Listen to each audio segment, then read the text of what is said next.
पूर्ण परमात्मा को पाने तथा उसका वास्तविक लाभ प्राप्त करने के लिए पवित्र बाइबल में प्रमाण है कि प्रभु ने मनुष्य को अपना ही स्वरूप बनाया। 6 दिन में सृष्टि रचकर 7वें दिन विश्राम किया। कुरान शरीफ में प्रमाण है कि हजरत मोहम्मद को खुदा स्वयं कह रहे हैं कि मैंने तुम्हें उस परमात्मा की महिमा बताने के लिए भेजा है। वो परमात्मा कबीर है जिसने 6 दिन में सृष्टि रची तथा 7वें दिन तख्त पर जा विराजा। उसकी खबर किसी बाखबर से पूछ कर तो देखो। कृपया अवश्य सुनिए जगत गुरु तत्वदर्शी संत रामपाल जी महाराज के अमृत वचन। सभी लोक वेद के आधार से दंत कथाओं से कहते हैं परमात्मा निराकार है। हमारे सदग्रंथ कहते हैं, सभी धर्मों के पवित्र धर्मों के सदग्रंथ कहते हैं परमात्मा मनुष्य सदृश है, उसका शरीर है, वो उसका नाम कबीर है, मनुष्य जैसा है। एक समय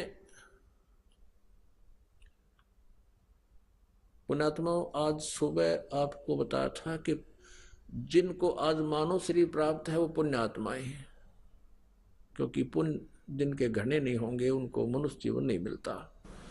उनसे भी पुण्यात्मा वो है जो परमात्मा की तरफ में भटक रहे हैं, घूम रहे हैं, कोई न कोई साधना कर रहे हैं, वो और पुण्यात्माएं, वो कभी ना कभी किसी जन्म में परमात्मा की भक्ति करते हुए आ रहे हैं। उनको चाह होती है भगवान की, वो रह नहीं सकते भक्ति बिना, और उनके साथ परमात्मा भी रहता है। अब जैसे कितनी पुण्यात्माएं हैं जो इस धन धन सतगुरु वाला में करोड़ों की संख्या में जा फंसे, कितनी अच्छी भगवान की चाहने वाली आत्माएं इस राधा स्वामी वाला में जा फंसे। ये कितनी पुण्यात्मा है, उनको भगवान मान, उनके अच्छे संत मानकर आंखें मीच के बैठ गए, क्योंकि ये ब्लाइंड फेथ, ये बिलीवर है, ये ब्लाइंड फेथ करते हैं। और भगवान के मार्ग में ब्लाइंड फेथ ही चलता है, इसमें बकवाद नहीं चलती।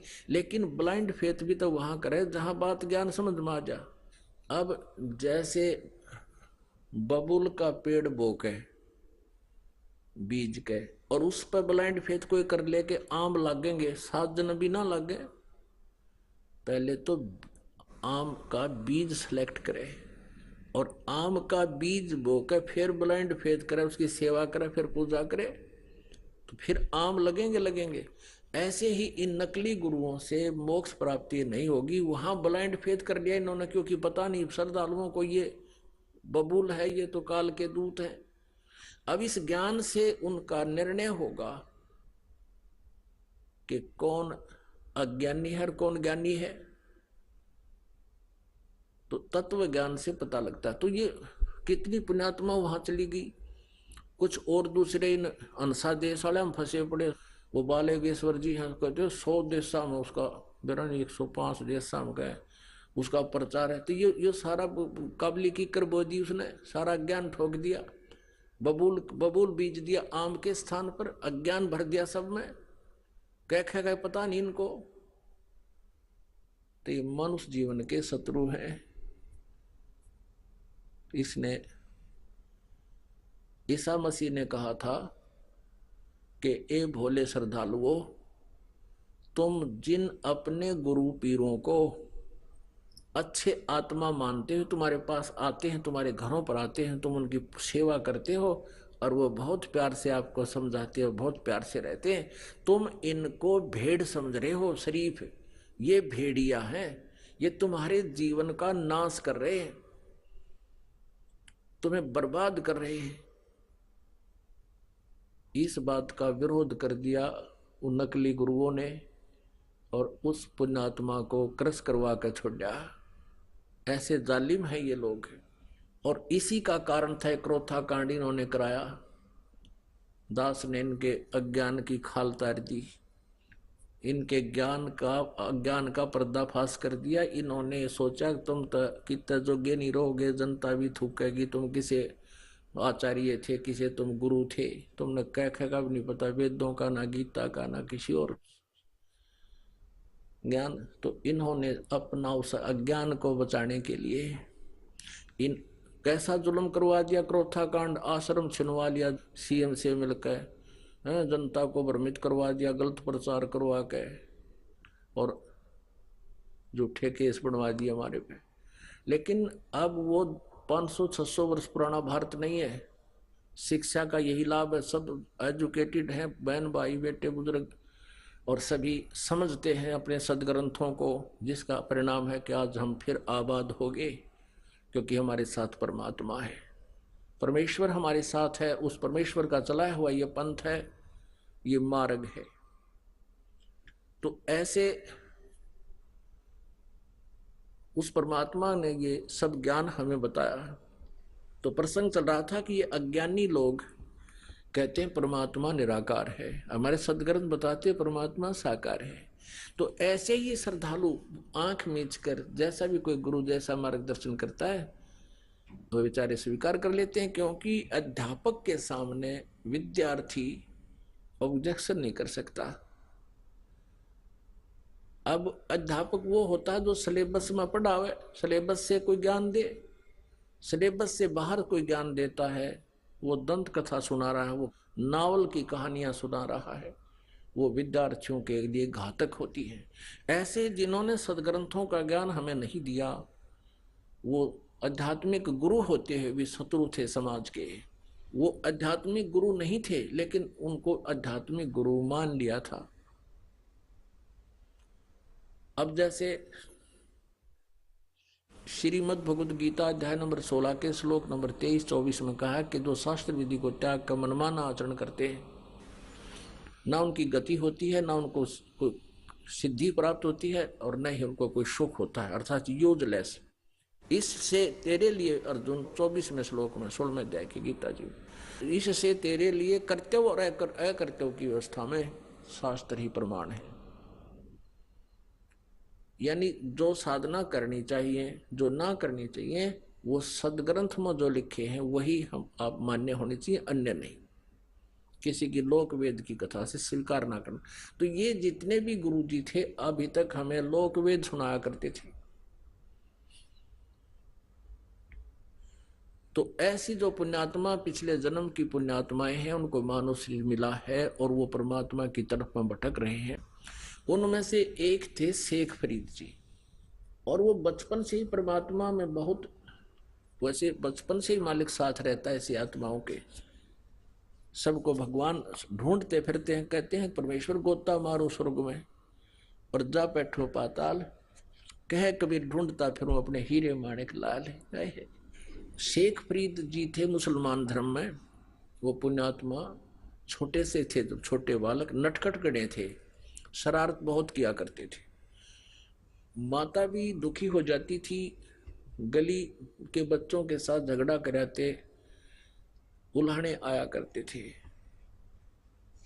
अब माँ ने सोचा अब क्या करूं इस बालक को, क्योंकि आजकल तो बच्चे छोटे छोटे स्कूल भेज देते, माता पिता नर्सरी में दाखिल कराते हैं, वो बालक खिलाने के वहाँ से उनमें छोड़ दिए। पहले तो ऐसी कोई व्यवस्था नहीं थी, घर पे रहते, पिता खेतों में कहीं और अपना काम से चले जाते, कोई मजदूरी के लिए या कोई और, तो माता बच्चों की देखरेख वो स्वयं ही रखती थी। वो शरारत गणी करा करता, उलाने से तंग आ गई। उसने सोची कि इलाज करूं इसका। उसने कहा कि बेटा तू नमाज करा करे, अल्लाह की बंदगी किया करे। शेख फरीद छोटा सा बालक था, कहने लगा क्यों, किस लिए करूं, मुझे क्या मिलेगा। अब वो खजूर गणे खाया करता, खजूर। माता ने कहा कि अल्लाह तुझे खजूर देगा बेटा। बोला सचमुच माता, कहा अल्लाह तुझे खजूर देगा। तो कहने लगा बता मुझे कैसे करना है। अब माता ने तो सोचा ठीक हो गया। अब माता ने कहा कि ले एक कपड़ा बिछा दिया, गद्दा गद्दला कोई बिछौना बिछा दिया, अब बेटा इस पे लेट जा, ऐसा आंखें बंद रखना, कभी ऐसे करना कभी ऐसे करना, और ये कहना अल्लाह मुझे खजूर दे, खुदा मुझे खजूर दे, ऐसे कहते रहना, आंखें नहीं खोलनी है। और जब तक मैं ना कहूँ आंखें नहीं खोलना, नहीं तो खजूर नहीं मिलेगा। जब माता का काम का समय होता, उसका बिछा दिया बिछोना और कहा बेटा ले प्रार्थना करे। अब वो लग गया अपना ऐसे करने, आंखें खोले नहीं। माँ ने क्या किया कि खजूर थोड़ा सा इतना सारा और 2 पत्तों के बीच में लपेट कर उसके बिछौने के नीचे रखाई।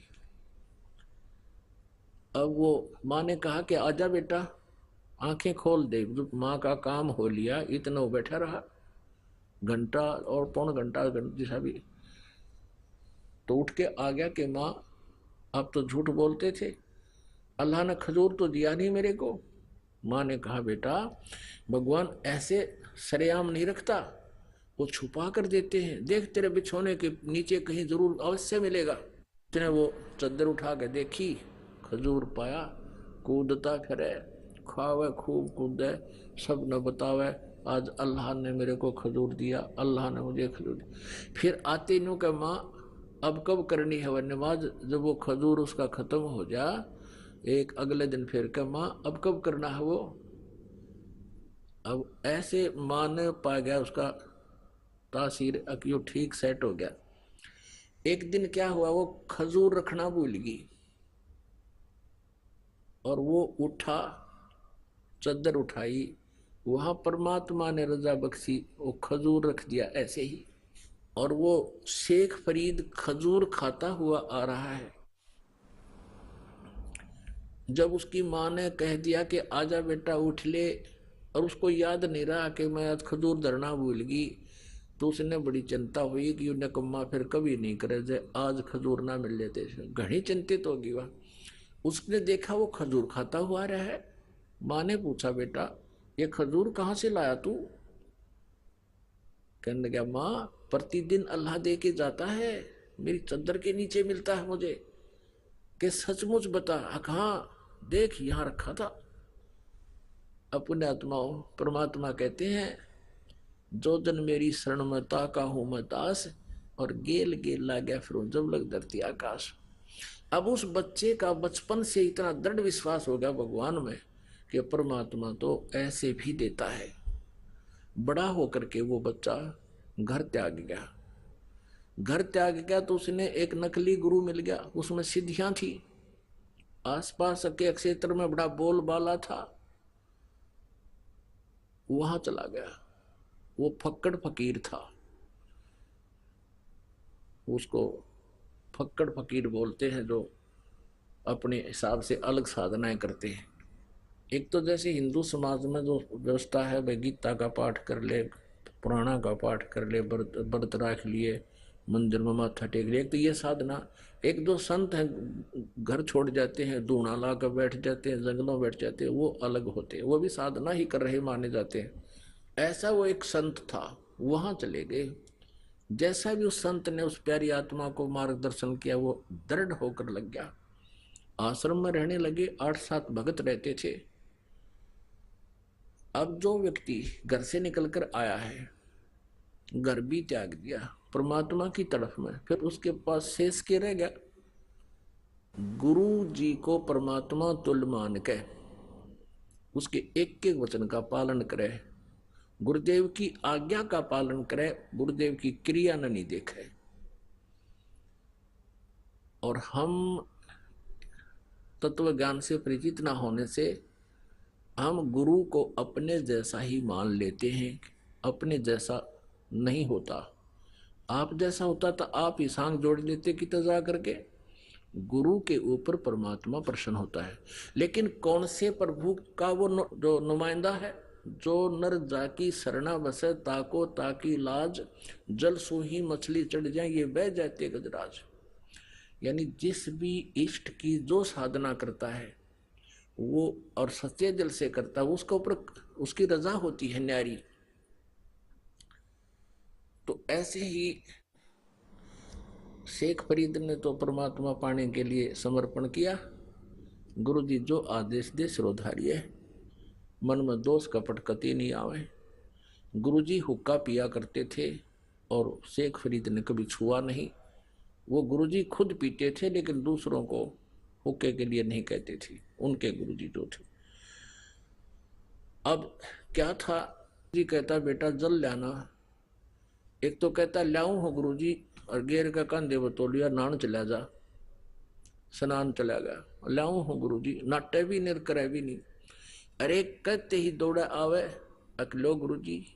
तो अब गुरु जी उसी को कहेगा बार बार, एक उसको कैसे कहेगा? वो कहे नूर जाओ इधर ने। एक थोड़ा सा यहाँ एक चुटकुला सुनाते हैं। दो गुरु चेला थे दो। शाम के समय गुरुजी ने कहा अपने शिष्य से कि बेटा देखना, सोने की तैयारी पकड़ के गुरुजी वृद्ध थे, लेट गए चारपाई पे। अब बेटा देखना बाहर वर्षा तो नहीं हो रही है। अब चेला इधर लेटा हुआ था, लेटा लेटा कहता गुरुजी हाँ वर्षा हो रही है। गुरुजी बोला रहे तू बाहर तक गया नहीं, तुझे क्या पता कि बिल्ली भीग का आई है। और बिल्ली की तो नाले में पड़ गई होता है, पानी के में, जल के में। फिर कहने लगा बेटा अरे ये दीपक बंद कर दे, बुझा दे दीपक। चेला बोला गुरुजी आंखें बंद कर लो, हो गया बंद। बोला अच्छा भाई। फिर गुरुजी ने कहा बेटा दरवाजा तो बंद कर दे। गुरुजी दो काम मैंने कर दिए, एक तू कर ले। तो एक तो इसे चले गुरुजी के, और एक ऐसा हो कहते ही भागा जावे हाँ जी बाहर गुरुजी कोई वर्षा नहीं है या है। आंख दीपक बंद कर दिया। अच्छा गुरुजी अभी करता हूं। एक ऐसा शिष्य हो, और एक गुरु शिष्य थे। गुरुजी ने कहा एक दिन एक अपने शिष्य को जो ओबीडेंट था, जिसको शिष्य कह सकते हैं, कि बेटा एक दरिया थी, दरिया के किनारे एक पेड़ था। उस शिष्य से कहा कि बेटा इस पेड़ के चारों तरफ एक चबूतरा बना दे मिट्टी का। मैं सुबह घूमने आता हूं, मेरा दिल करता है कुछ देर यहां बैठकर प्राकृतिक आनंद प्राप्त करूं। दरिया के किनारे आश्रम आधा किलोमीटर दूर था, वो वहां घूमने आता था। गुरुजी शिष्य भी साथ आता। गुरुजी जब वापस आश्रम में आगे गया कस्सी लेकर, और चारों तरफ बहुत सुंदर मिट्टी का चबूतरा बना दिया, 4-4 फुट चौड़ा, वृक्ष के चारों तरफ, और लीप लाप के ऐसा बना दिया फिट। अब गुरुजी ने वह देखा कि वाह बेटा वाह। वहां घूम फिर के दरिया पर स्नान करके वहां बैठ गया। चेला बैठ गया नीचे, बैठा रहा। वाह भाई वाह। अब अगले दिन कहने लगा बेटा ये मुझे अच्छा नहीं लगा, इसको ढा दे, खत्म कर दे। अच्छा गुरुजी। अगले दिन उसको कति प्लेन कर दिया। अगले दिन फिर वो दोनों आए शिष्य गुरु। फिर गुरुजी ने कहा बेटा ये चबूतरा वैसा ही बना दे, मेरा दिल करता है यहाँ बैठूं। चेले ने अगले दिन फिर वैसा ही बना दिया। तीसरे दिन फिर गुरुजी ने कहा कि नहीं इसको वैसा ही कर दे। अच्छा गुरुजी वैसा ही कर दिया। 2 दिन छोड़ के फिर कहा बेटा मेरा दिल करता है जैसे मैं यहीं बैठूं, एक चबूतरा बना दे। अगले दिन फिर बना दिया। और फिर 2 दिन पीछे गुरुजी ने फिर कह जगना इसने कर दे ठीक, मुझे अच्छा नहीं लगा, मेरा कुछ नहीं दिल लगता है। तो एक और देखा करता, वहां कोई पाली था, गवाला था।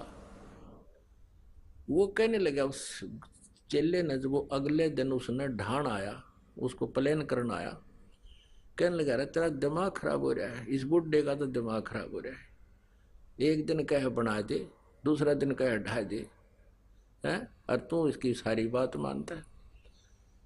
तो वो शिष्य बोला भाई इस मारे क्रियाक्रम तो तू परिचित को ना, या मेरी परीक्षा हो रही है भाई, और इस चबूतरे से कुछ लेना देना को ना। तो कहने का भाव यह कि एक ऐसा शिष्य हो, तो वो ऐसे शिष्यों में तो था वो कौन, शेख फरीद। और दूसरे वो थे 2 काम मन कर दिए गुरुजी, एक तू कर ले के जमा टूट रहे हैं तेरे।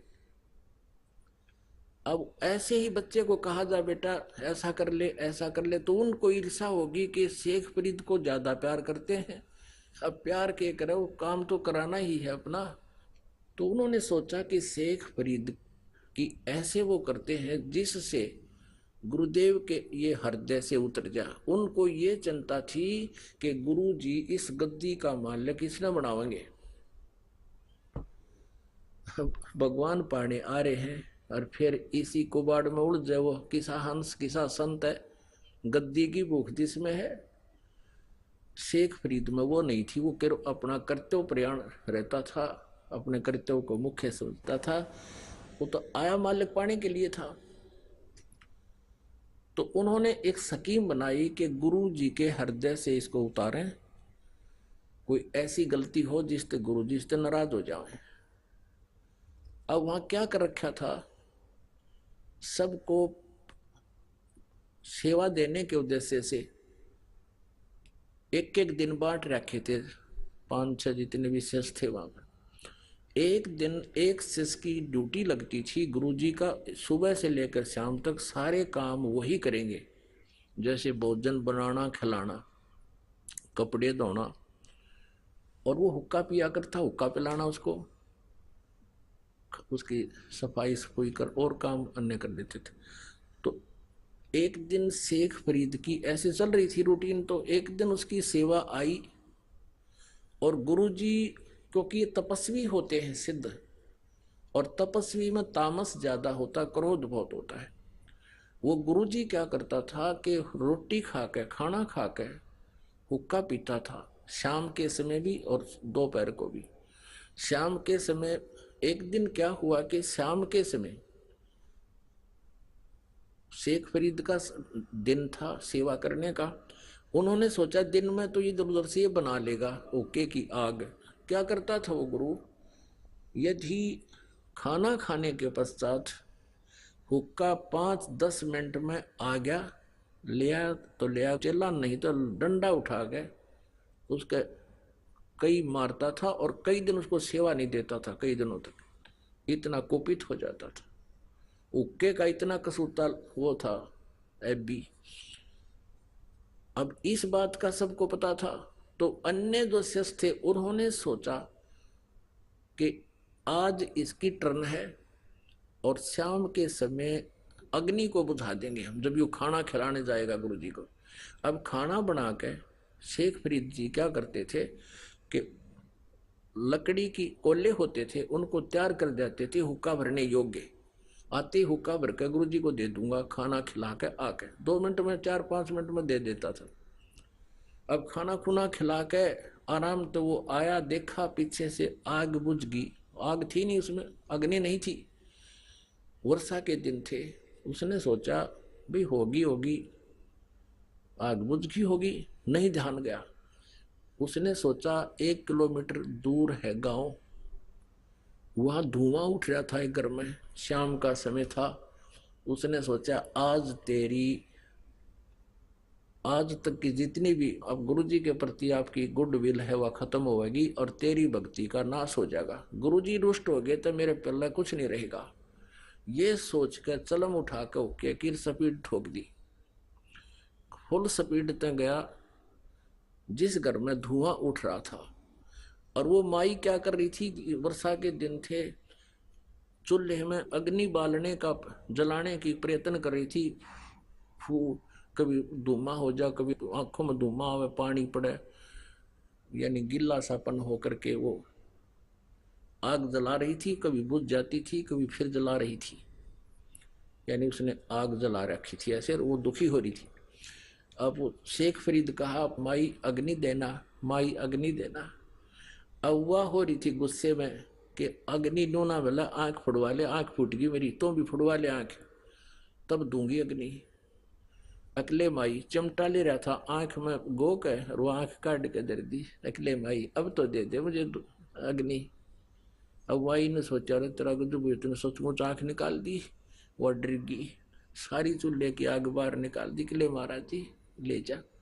उनको पता था कि ये जिस आश्रम से आया है वो महात्मा बहुत सिद्ध पुरुष है, उसने जो वचन निकाल दिया तो तुम्हारे कुल का नाश हो जाएगा।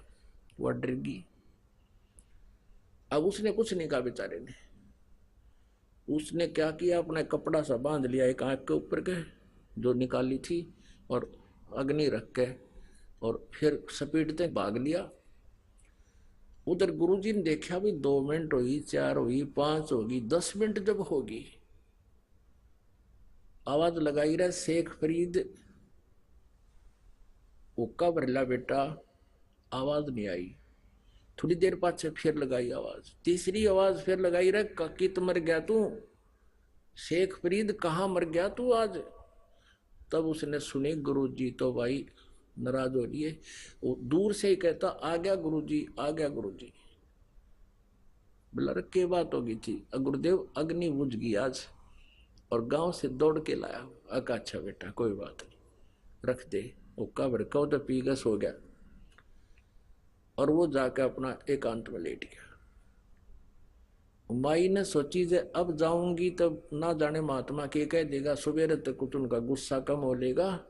उसने सोचा था यो चेला जाकर बताओगा, वो लाल पीला होया पाओगा। वह माई सुबेरे मटके के कापण पर ढक्कन पे वह आंख रख कर लेगी और कहने लगी, महाराज जी मेरे पे गलती होगी। सारी कहानी बताई, ऐसे ऐसे आपका शिष्य गया था और आग अग्नि मांगे था, और मैं दुखी हो रही थी महाराज जी, मेरे से गलती से निकल गया, तू आंख फुड़वा ले। आपके चेले ने आंख निकाल के दे दी या रखी। तो उसने सोचा, रे शेख फरीद गया था, वो बुलाओ भाई शेख फरीद। बात जाया कहाँ जी, कि ये क्या कहानी है, क्या हो गया था बेटा। कुछ नहीं गुरुदेव, आपके होते क्या हो सकता आपके दास को। अरे ये माई क्या कह रही है। तब उसने कहा, माई कहने लगी, सचमुच ये ऐसे आंख निकाला, ये पट्टी बांध रहा है गुरुदेव। बोला रहा सचमुच। वो गुरु कहने लगा, खोल इस पट्टी को। पट्टी खोली तो आंख साबित पाई, पूरी आंख पाई उसकी, शेख फरीद की, लेकिन थोड़ी छोटी थी। अब पुण्यात्माओं, इस कहानी का, इस कथा का जो निष्कर्ष निकलेगा उस पे ध्यान देना। अब इतने सिद्ध पुरुष होकर भी वो मोक्ष प्राप्त नहीं थे, मोक्ष की साधना नहीं थी। परमात्मा कहते हैं, परमेश्वर अपनी अमृतवाणी में, कि ऐसी ऐसी 24 सिद्धियां भी आपके पास आ जावें तो अगर सत साधना नहीं है तो भी आपका जीवन व्यर्थ है। अब क्या हुआ, अब इस बात से और आसपास खूब महिमा होगी उस संत की, भाई ऐसा संत है, ऐसा संत, ऐसा हो गया, ठीक। कुछ दिनों के बाद उसकी मृत्यु होगी, संत की, उस महात्मा की। शेख फरीद तो भक्ति के लिए निकला था और वो तपस्या की मार्ग बताता था। अब जो गुरु था वो साधना बताता था कि तप करो, कष्ट दो शरीर को ज्यादा से ज्यादा, तब तुम्हें परमात्मा प्राप्ति होगी, दर्शन होंगे, दीदार होंगे अल्लाह के। अब शेख फरीद वो आश्रम को छोड़ गया, क्योंकि वहां गद्दी के भूखे थे, उनको गद्दी नहीं चाहिए थी। वहां जाकर दूर साधना करने लग गया। अब उसने ये सोचा था कि गुरुजी ने बता रखा है कि ज्यादा से ज्यादा तप करेगा, शरीर को कष्ट देगा भगवान, तब तुम्हें दर्शन देगा। 12 वर्ष में उसने 50 किलो अन्न खाया। 12 वर्ष में 50 किलो अन्न। अब देख लो पुण्यात्माओं, एक दिन का कै ग्राम पड़ेगा उसने। एक दिन में 360 वर्ष, और 12 वर्ष में देख लो कितना होगा। अब पुण्यात्माओं, ऐसा अल्पाहार करने से उसका शरीर कमजोर घना हो गया, और बाहर बैठे तो कौवे आ जा उसको मृत समझकर उसकी आंखों को खाने के लिए। और कौवों से वो कहता, शेख फरीद, जब कौवे आकर बैठ के माथे पे हाथ पर अल्लाह नहीं नो बढ़िया, बाहर लेटा हुआ।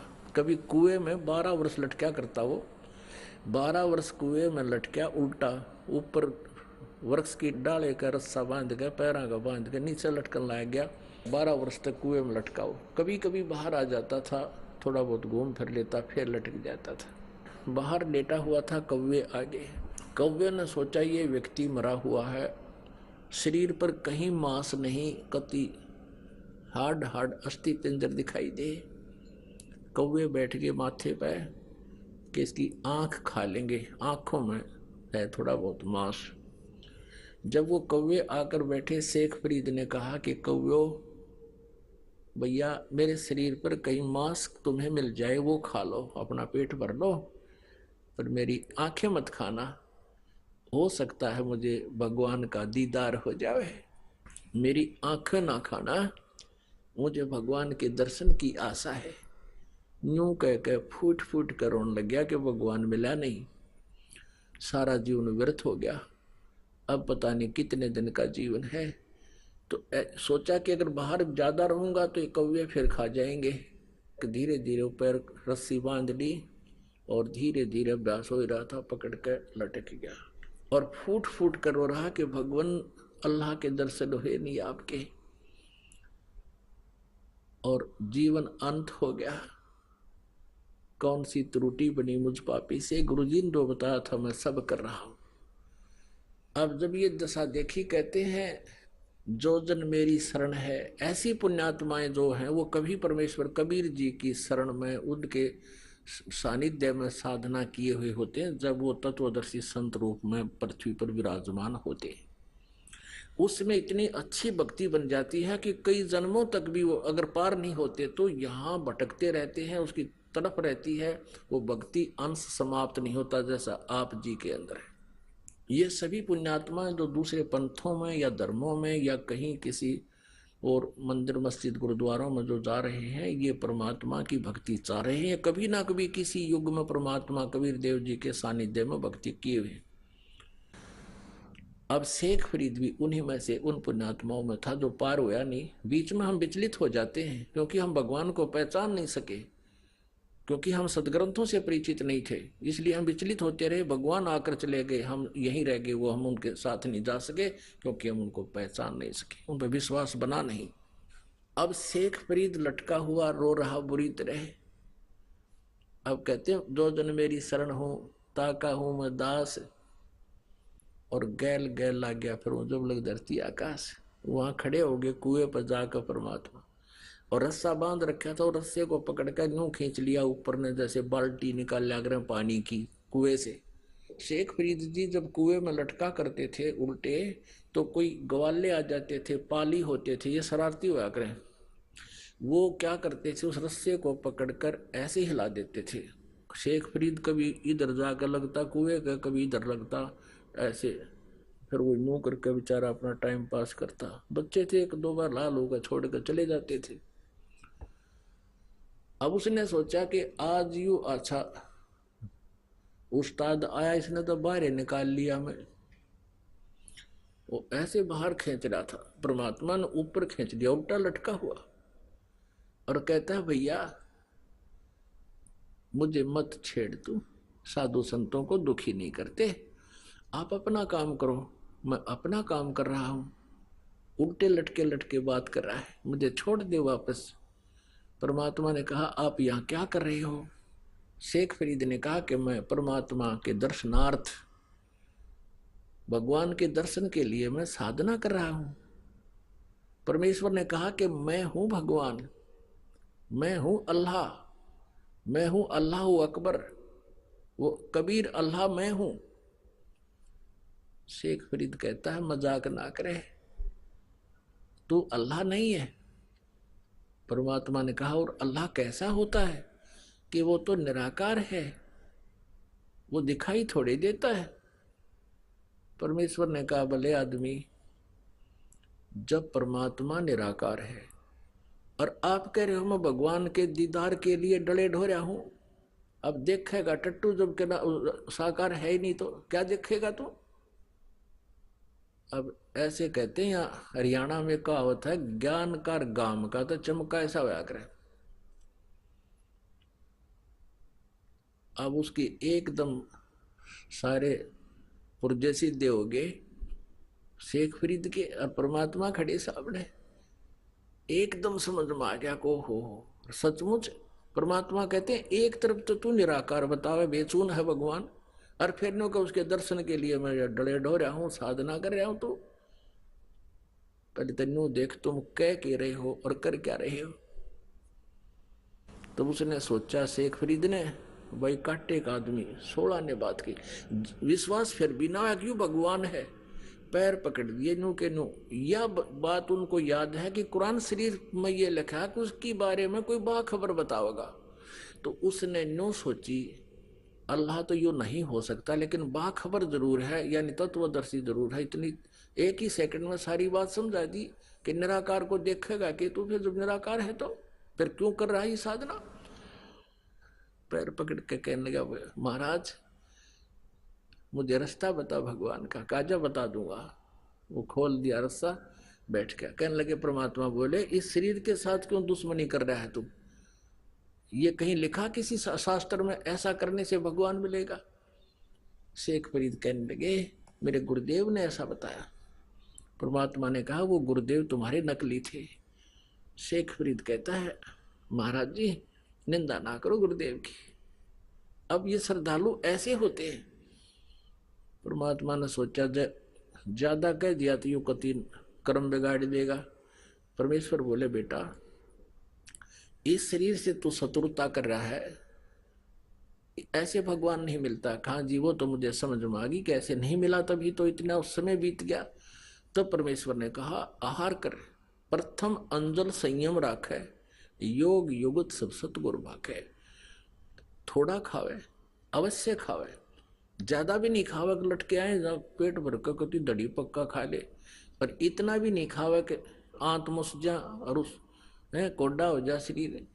थोड़ा खावे अवश्य, लेकिन सीमित खावे, अल्प, मतलब जितना अपना भक्ति के योग्य ही, उसमें ज्यादा भी नहीं खावे और कति टाल भी नहीं करे।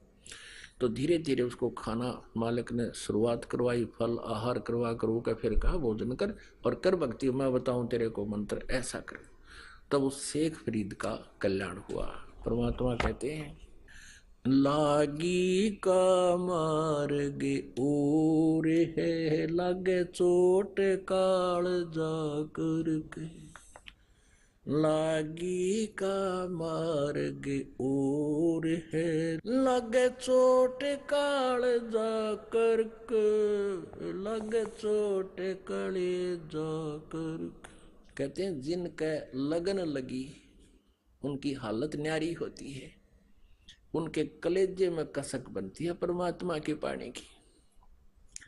बन कुएं में शेख फरीद ने कैसी मीठी बोली भाषा, कुएं में शेख फरीद ने किसी मीठी बोली भाषा। तुम चुन चुन कागा खा लियो रे मेरे हाडों पर का मासा। तुम चुन चुन कागा खा लियो रे मेरे हाडों पर का मासा। मेरे दो नैना मत छेड़ियो रे मोहे राम मिलन की आशा। मेरे दो नैना मत छेड़ियो रे मोहे राम मिलन की आशा। जिन करी तपस्या घोर थी वो ओहे आसरे अर्क। वो ओहे आसरे हर्क, वो ओहे आसरे अर्क। लागी का मार्ग लग चोट काल जा करके, लग चोट काल जा करके। लागी का मार्ग और है, लग चोट काल जा करके। सुल्तानी मगन बैराग में जिन तज दिया बलख बुखारा। सुल्तानी मगन बैराग में जिन तज दिया बलख बुखारा। कदे पालकियों में चाल तेरे आज ठालिया गुदड़ बारा।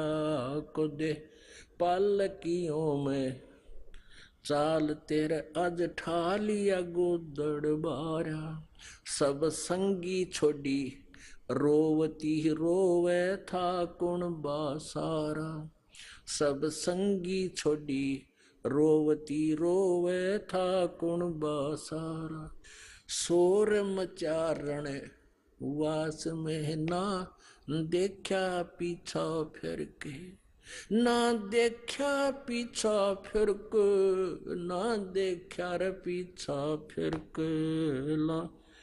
गी का मार्ग और है लग चोट काल जा करके, लग चोट काल जा करके, लग चोट काल जा करके। ला बन बीच भरतरी भूप ने एक मारा ताण निशाना, बन बीच भरतरी भूप ने एक मारा ताण निशाना। कोई घड़ी सदी थी आवन की, साधु का हो गया आना। कोई घड़ी सदी थी आवन की, साधु का हो गया आना। कोई मुआ मर्ग जवा दियो न तारे धरो न बाणा। कोई मुआ मर्ग जवा दियो न तारे धरो न बाणा।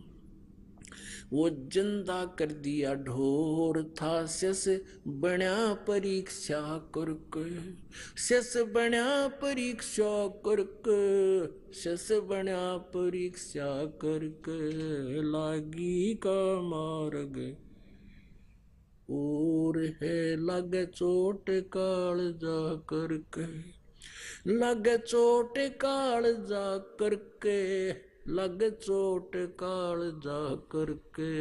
लागी का मार्ग गोपी चंद जोगी हो गए जिन ले लिया भगमा बाणा। गोपी चंद योगी हो गए जिन ले लिया भगवा बाणा। गुरु महल जनाने भेज तेरा भिख डोढ़ी पे अलख जगाना। गुरु महल जनाना भेज तेरे डोढ़ी पे अलख जगाना। भोजन 3600 छोड़ के भिक्षा का भोजन खाना। व्यंजन 3600 छोड़ कर भिक्षा का भोजन खाना। तन पड़ गया कमजोर था ना खाया उदर भर के, ना खाया उदर भर के, ना खाया रे उदर भर के। लागी का मार्ग और है लग चोट काल जा करके, लग चोट काल जा करके, लग चोट काल जा करके। लागी का बाजीद कहे उठाओ ऊंट को, लोग कहें ये मुआ। बाजीद कहे उठाओ ऊंट को, लोग कहें ये मुआ। रही कुछ नक्सक बिगड़या है नहीं, बाजीदा अचरज हुआ। कुछ नक्सक उठन आड़ी चीज रही ना, गया ओढ़ सलानी सुआ। रही उठन वाली चीज नहीं, गया ओढ़ सलानी सुआ। कुछ नक्सक बिगड़या है नहीं, बाजीदा अचरज हुआ। कुछ नक्सक बिगड़या है नहीं, बाजीदा अचरज हुआ। जिन किया अचंबा घोर है, तजा राज काल से डर के, तजा राज काल से डर के, तजा राज काल से डर के। लागी का मार्ग और है लग चोट काल जा करके। लागी का मार्ग और है लग चोट काल जा करके, लग चोट काल जा करके, लग चोट काल जा करके। पीपा दरिया में कूद गए रजिन कसी करी डेठाई। पीपा दरिया में कूद पड़े रजिन कैसी करी डेठाई।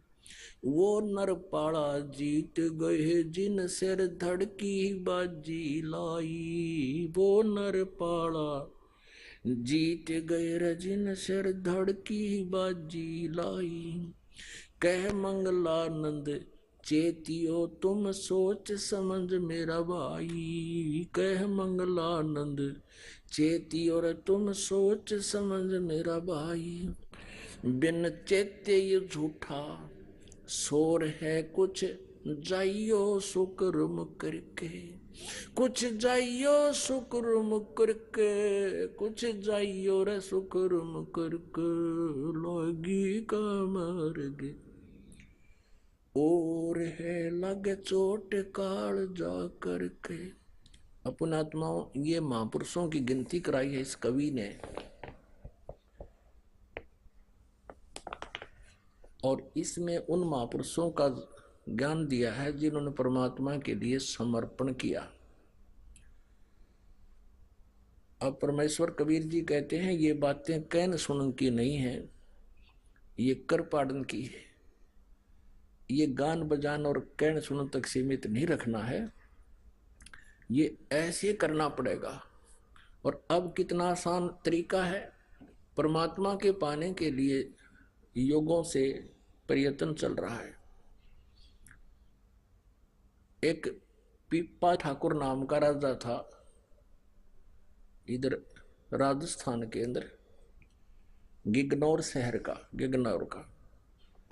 वो दुर्गा का पुजारी था और उसको दुर्गा जी जो है साक्षात दर्शन देती थी। और एक दिन रामानंद जी चले गए उधर, क्योंकि रामानंद जी को परमेश्वर कबीर जी के ज्ञान का परिचय हो गया था। और परमेश्वर ने कहा था कि आपकी बहुत महिमा है, आम व्यक्ति आपकी बातों पर विश्वास करते हैं और आप महर्षि प्रसिद्ध हो। आप दास ने जो ज्ञान दिया है इसका प्रचार करो। वो परिचित भी हो गए थे, परमात्मा को देख भी चुके थे सतलोक में रामानंद जी कबीर जी को। एक दिन रामानंद जी ऐसे फिर प्रचार के लिए जाने लगे हैं। रामानंद जी उसी शहर में चले गए, राजा के यहाँ रुक के। राजा बड़ा धार्मिक था। उस दिन कथा सुनाई रामानंद जी ने, जो परमात्मा कबीर देव जी ने, परमेश्वर जी ने उनको बता रखा था, वो ज्ञान सुनाया सारा। तो पीपा जी ने कहा कि महात्मा जी आपकी बात मुझे जची नहीं, कि दुर्गा से ऊपर भी कोई शक्ति है। तो रामानंद जी ने कहा कि आप अपनी देवी से पूछ लेना। अब उसने एक विशेष अनुष्ठान किया करता था, जब उसको दर्शन देती थी विशेष अनुष्ठान करवाया। दुर्गा प्रकट हुई, दुर्गा से पूछा कि माता कोई और भी शक्ति है? तो ये देव जो होते हैं झूठ नहीं बोला करते हैं। उन्होंने कहा कि हाँ भाई और शक्ति है, पर वह तुझे मिला को नहीं, तुझे वो दर्शन नहीं देगी। अब पीपा का खटक गया बात है, भाई दर्शन वो क्या सारा काम होगा। अब क्या किया, रामानंद जी ने फिर कुछ दिन के बाद फिर जाना था, वो फिर गए और पूछा कि राजन अब क्या राय है आपकी? तब पीपा जी ने कहा महाराज जी जो बात आप कह रहे थे वह सच्ची है सारी, दुर्गा से मैंने पूछ लिया, अब मैं तो आपके साथ चलूंगा। परमात्मा ने सोची कि राजा आदमी भाई, और यहां मेरे साथ वो भी ले आइए तो आगे फिर कभी दुखी करेगा। तो उसको कहने लगा कि राजन ठीक है, आपको मैं फिर आऊंगा लेने के लिए, आप फिर आना। अब पीपा ने सोचा कि ये महाराज जी फिर आवेगा और मेरे कसक लाग रही करड़ी। कहने लगा महाराज जी मेरा तो पल पल भारी हो रहा है, मैं आपके साथ चलूंगा। आइए अब हम उन श्रद्धालुओं के अनुभव जानते हैं जो जगत गुरु तत्वदर्शी संत रामपाल जी महाराज जी से दीक्षा प्राप्त कर चुके हैं तथा उनके द्वारा बताए गए भक्ति मार्ग पर चल रहे हैं। सर नमस्कार। नमस्कार जी। सर क्या नाम है आपका? राजेंद्र कुमार रघुवंशी। राजेंद्र जी कहाँ से आए आप? मैं जी गांव पनाथरी उर्फ डिमकन से, जिला सोलन, तहसील कसौली से आया हूं जी। सर संत रामपाल जी महाराज जी से नाम दीक्षा लेने से पहले आप क्या भक्ति साधना करते थे? जितनी भी हिंदू धर्मों में जो भी भक्ति साधना है वो मैं सब करता था। और जैसे बलि देना और भी बहुत सारी, जैसे भी कोई मतलब किसी पशु की बलि देना और जो भी अन्य पूजा थी वो हम सब लोग करते थे, लेकिन उनसे मुझे कोई लाभ नहीं हुआ जी।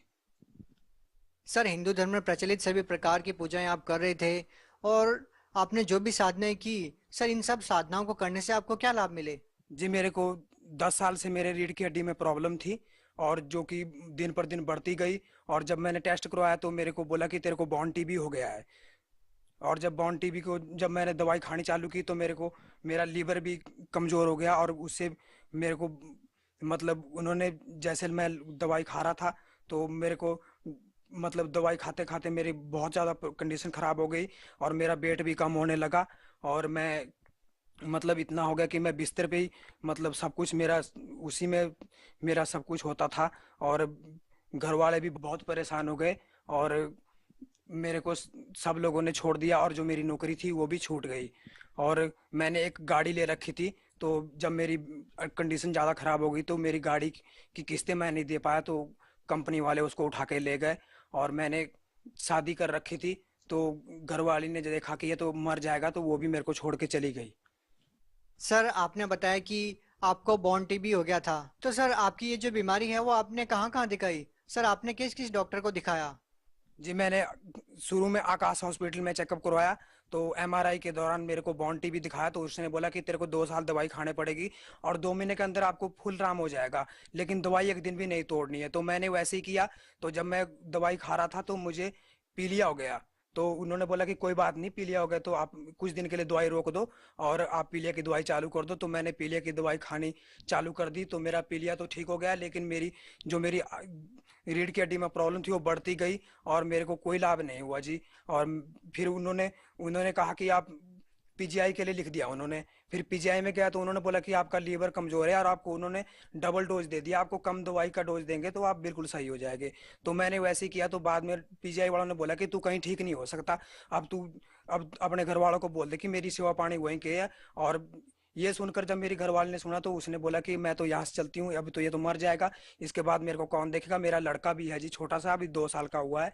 तो वो लोग सब मेरे को छोड़ के चले गए और मतलब मुझे कहीं से कोई लाभ नहीं हुआ जी। सर इतनी छोटी सी उम्र में आपने बहुत बड़ा दुख झेला है, आपको बॉन टीबी हो गया, आपके परिवार वालों ने आपका साथ छोड़ दिया। सर आपको संत रामपाल जी महाराज जी के बारे में कैसे पता चला? जी हमारे गांव से थोड़ी दूर में एक भगत है, उनके पास गाड़ी थी, तो मैं उनकी गाड़ी, जैसे मैं कभी हॉस्पिटल जाता था तो उनकी गाड़ी मतलब बुलवाया करता था। तो उनकी गाड़ी करते करते उन्होंने बात लगाई कि हमारे धरती पे एक ऐसे संत आए हुए हैं, संत रामपाल जी महाराज, तो उनके शरण में जाने से तेरे सारे दुख दूर हो जाएंगे। तो मैंने सोचा कि ये तो बकवास कर रहा है, क्योंकि जब मैंने इतनी देवी देवताओं की पूजा की, इतनी साधना की, तो वो मेरे को कुछ लाभ नहीं हुआ, तो एक संत मेरे को क्या लाभ दे सकता है जी। तो मैंने इस बात का कोई विश्वास नहीं किया। तो मैंने मैंने उनसे उनकी बात पे कोई गौर नहीं किया। तो उन्होंने मुझे एक किताब दे दी, तो किताब मैंने देखी, तो किताब में मेरे को कुछ समझ में नहीं आ रहा था, क्योंकि उसमें लिखा हुआ था कि ब्रह्मा विष्णु महेश नासमान है। तो मैंने सोचा कि ये कैसे संत है, तो परमात्मा इनको लोग बताते हैं और ये तो सभी देवताओं की निंदा करते हैं। तो मैंने सोचा कि मैं जो जो इन्होंने बोल रखा है मैं गीता से एक बार मिला लूं, तब मेरे को यकीन हो जाएगा जो जो जो उन्होंने बताया शास्त्रों अनुकूल। तो मैंने देखा कि जो जो उन्होंने श्लोक बताया कि जो अर्थों का अनर्थ किया हुआ है, तो वो सब जैसे का तैसे पाया। तो मेरे को कुछ विश्वास बन गया। तो उन्होंने मेरे को बताया कि साधना चैनल पे इसका सत्संग आता, तो आप सत्संग सुनिए। तो जब मैं सत्संग सुन रहा था तो मेरे को कुछ समझ में नहीं आ रहा था, क्योंकि वो किताबें पढ़ पढ़ के बता रहे थे। तो मैंने बोला कि तो किताबों में पढ़ के बता रहे, अपनी तरफ से तो कुछ भी नहीं बता रहे। तो बाद में जब मैं 3-4 दिन सुनता रहा तो मेरे को पता चला कि ये किताबों में पढ़ पढ़ के नहीं बता रहे, कि लेकिन हम बता रहे कि हमारी वेदों में क्या लिखा हुआ है और हम क्या कर रहे हैं, और इससे हमें कैसे लाभ होगा और कैसे करना है, और कैसे वेदों में बताया हुआ है। तो हम लोग को कुछ भी मतलब समझ में नहीं आया। तो फिर मैंने भक्ति जी को कॉल लगाया कि भक्त जी ऐसी ऐसी बात है, मैंने नाम दाम लेना है, तो मेरे को आप बताइए। तो उन्होंने बोला कि आपको नाम दान मिल जाएगा, आप नाम दाम ले लो और आप बिल्कुल ठीक हो जाओगे। तो जब मैं भक्त जी के साथ नामदान केंद्र गया गटकल कोनीखिल में। तो वहां पे जब मैं जा रहा था तो मेरे को इतनी दिक्कत आ रही थी कि मेरे को उठा के ले गए, और जब मैं नामदान लिया तो उसी टाइम मैं चल के आया, और उसके बाद दिन प्रतिदिन मैं ठीक होता चला गया। और जैसे जैसे भक्ति साधना बताई थी मैंने वैसे वैसे करनी चालू कर दी, और मुझे दिन प्रतिदिन मैं बिल्कुल सही हो गया। सर आपने संत रामपाल जी महाराज जी से नाम दीक्षा कब ली? जी मैंने संत रामपाल जी महाराज जी से 18/8/2018 को नामदान लिया। सर आपको क्या लाभ मिले संत रामपाल जी महाराज जी से नाम दीक्षा प्राप्त करके? उनसे मेरे को ये लाभ मिला कि मुझे मेरी जिंदगी बिल्कुल खत्म हो गई थी, और जब मेरी जिंदगी खत्म हो गई थी, जब मुझे सब ने छोड़ दिया, तो परमात्मा ने मुझे अपनी शरण में लिया, और आज मैं आपके सामने खड़ा हूँ, अब बिल्कुल सही हूँ, और मुझे कोई दिक्कत नहीं है। आज मुझे कोई दिक्कत नहीं है, मुझे कोई टेंशन नहीं है, कोई कुछ नहीं है। मैं सर आपको जो बॉर्न टीबी की बीमारी थी वो सर आपने कहाँ कहाँ दिखाई और इसका इलाज आपने कितने समय तक करवाया? जी मैंने उसकी दवाई 10 साल खाई और मुझे कोई लाभ नहीं हुआ। बाद में जब मेरे को सब लोग देखते थे कि ये तो जवान है और ये तो दवाई खाता, तो मैं छिप छिप के दवाई खाता था घर वालों से भी, और मैंने पानी के साथ भी दवाई नहीं खाता था। मैं ऐसे ही टैबलेट उठाई और मुंह में डाल लेता था, चुपके से खा लेता था। तो मुझे दिन प्रतिदिन मतलब मेरा कंडीशन इतनी खराब होती गई कि मैं मतलब बिल्कुल मैं नाजुक हो गया, और सब लोग बोलते थे कि तेरे को हो क्या गया है, देखें कि तू ठीक है और तुझे कोई बीमारी भी नहीं है, तो फिर ऐसा क्या हो गया है। तो मैं किसी को नहीं बताता था अपनी बीमारी के बारे में, क्योंकि मैं सोचता था कि मेरी बेइज्जती हो जाएगी और लोग मेरे से निंदा करने लगेंगे, कि सोचेंगे कि ये तो बीमार है, इसके साथ क्या रहना है। और मैं नशे भी बहुत करता था और मांस खाता था, और मैं खुद बकरे काट देता था जी। मेरे को लोग जैसे जब बलि देते थे तो मुझे लोग बुलाते थे कि भाई हमारे घर में बकरा काटना है, तो हम बकरे के बदले जैसे बकरा काट दिया तो हम लोग उसका सिर और टांगे ले लेते थे, वो काटने वाले की बनती है, और मैं खुद मुर्गे बकरी सब काट देता था जी। गांव में भी सब मेरे को बुलाते थे कि हमारा बकरा बीमार है या कुछ भी, तो मैं काट देता था। मुझे इस बात का कोई भय नहीं था कि मैं पाप कर रहा हूँ, मैं तो ये सोचता था कि मैं भला कर रहा हूँ। लेकिन लोग कहते हैं कि बकरा देने से वो स्वर्ग में जाता है, लेकिन ऐसा कुछ नहीं है। उनकी बलि देने से उनको हमारे को पाप लगता है, और हमें ये सब नहीं करना चाहिए। हमें पशु बलि और कोई भी बलि कुछ भी नहीं देना चाहिए हमें। सर जैसे कि आपने बताया कि पहले आप नशा भी करते थे, आप बकरे भी काटते थे, तो सर आप जो पहले जो गलत कार्य करते थे, क्या संत रामपाल जी महाराज जी से नाम दीक्षा लेने के बाद सब कुछ छोड़ दिया आपने?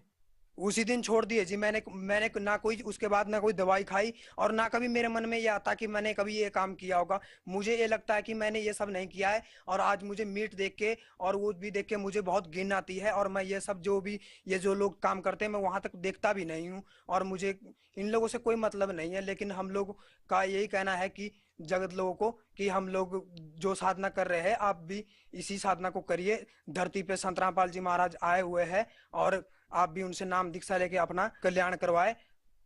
सर जैसे कि आपने संत रामपाल जी महाराज जी का सत्संग सुना, आपको ज्ञान हुआ कि नशा करना, बकरे आदि काटना ये बहुत गलत है, तो सर जो लोग आज भी ये पाप कृत्य करते हैं उन लोगों को आप क्या कहना चाहेंगे? जी मैं संदेश तो कुछ नहीं दे सकता, क्योंकि मैं इस लायक नहीं हूँ। संदेश तो हमारे संत रामपाल जी महाराज देते हैं। हम तो इनको यही कहना चाहते हैं कि आप ये सब मत कीजिए। जैसी जैसी आत्मा हमारी है वैसी पशु पक्षी की भी है, और उन्हें भी जीने का पूरा अधिकार है। तो हमें ये सब नहीं करना चाहिए, क्योंकि सब परमात्मा का जीव है। तो हम एक तरफ अपनी जिंदगी की दुआई मांगते हैं, और दूसरी तरफ किसी के उनके बच्चे की हत्या करते हैं, तो हमें कोई लाभ नहीं होगा वैसा करने से। तो हमें आन उपासना नहीं करनी चाहिए, हमें ये सब नहीं करना चाहिए जी धन्यवाद। सत साहिब जी।